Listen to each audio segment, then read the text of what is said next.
Order! Order! You are an incorrigible delinquent at times.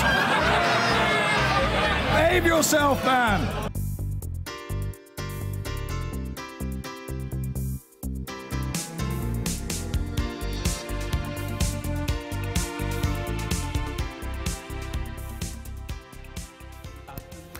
He portrays himself as an international man of mystery. Arron Banks' van and car insurance and finance empire spreads from Catbrain Lane in Bristol to Gibraltar to the Isle of Man. He's supposedly the biggest single political donor in British political history, giving millions to the Leave campaign. But there are allegations that he's too close to Russia, allegations he hotly disputes. John Sweeney has been looking at the evidence.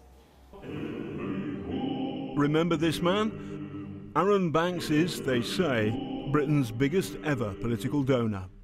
I've decided today to donate £1 million to the party and not the 100,000 we originally agreed. Arron Banks is a vehicle insurance millionaire who reportedly gave £12 million to the Leave campaign. He's also been dogged by allegations about his ties with the Russian state, allegations he strongly denies. And here he is, walking out of the Culture and Media Commons Select Committee last month. Could you just give us 5 minutes of your time? No, you said when you left 20 minutes, and now we've run way past 20 minutes. So I'm sorry, but I'm afraid it's time to go. Arron Banks loves nothing better than poking what he sees as the pro-Remain establishment in the eye. It'd be great if you could just give us 5 minutes and Mr. Vickers finish this question. You sure? No, the word is no. Leaked emails from Mr. Banks's press officer, Andy Wigmore, point to 4 meetings between Mr. Banks and the Russian ambassador. Last month it was alleged that Mr. Banks went to Russia in February 2016, a few months before the Brexit referendum. Is that so? The allegations first surfaced in The Observer, then the Sunday Times. Banks fired back. They say I went to Moscow in February. I've subsequently gone back through my 2 passports and looked out what Russian visas that I've actually got in the passports. You quite have, if someone wants to photocopy the passports, they're quite welcome to do so. There are 2 Russian visas, so effectively the Russian visa, first one was March 15, and the second one was October 14. So I actually wasn't in Moscow in February 16. That's odd, because Arron Banks's press officer, Andy Wigmore, emailed the BBC on February the 10th, 2016, saying, "At the moment, I'm not even sure if he will arrive on Friday, as he's in Russia, then Switzerland, then back into Bristol on his plane. Sorry, Andy Wigmore." The email was sent to a BBC journalist asking for Mr. Banks to appear on the radio. The Sunday Times has published a second email to a journalist working for a separate organisation, again saying that Mr. Banks was in Russia at the relevant time.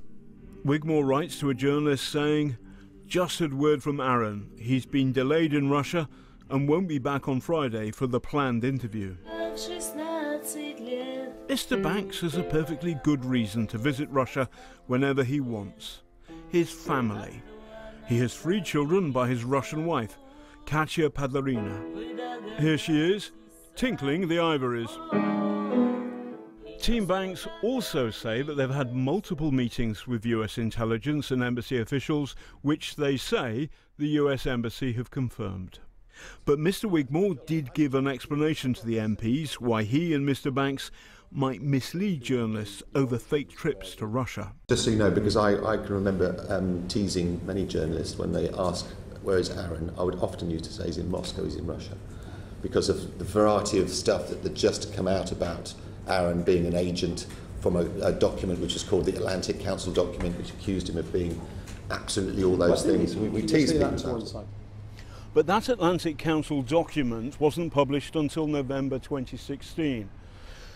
Andy Wigmore wrote the email to the BBC in February 2016, 8 months before. So, unless Team Banks have got a time machine, their explanation doesn't make much sense. So what's going on here? Either he's misled the BBC or he's misled the MPs, your select committee. What do you think? Well, I mean, Andy Wigmore, by his own confession, is someone who leads journalists at the garden path.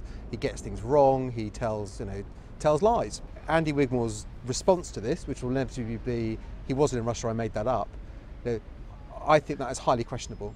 Mr. Banks told Newsnight, "I did not travel to Russia in 2016. He went on, "Mr. Wigmore has had a long history of pulling the legs of journalists.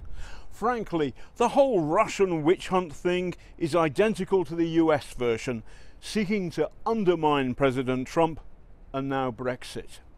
It's time for the metropolitan elite to get over the result of Brexit and move on." Arron Banks, self-proclaimed bad boy of Brexit, is currently being investigated by both the Information and the Electoral Commissions for his conduct during the referendum.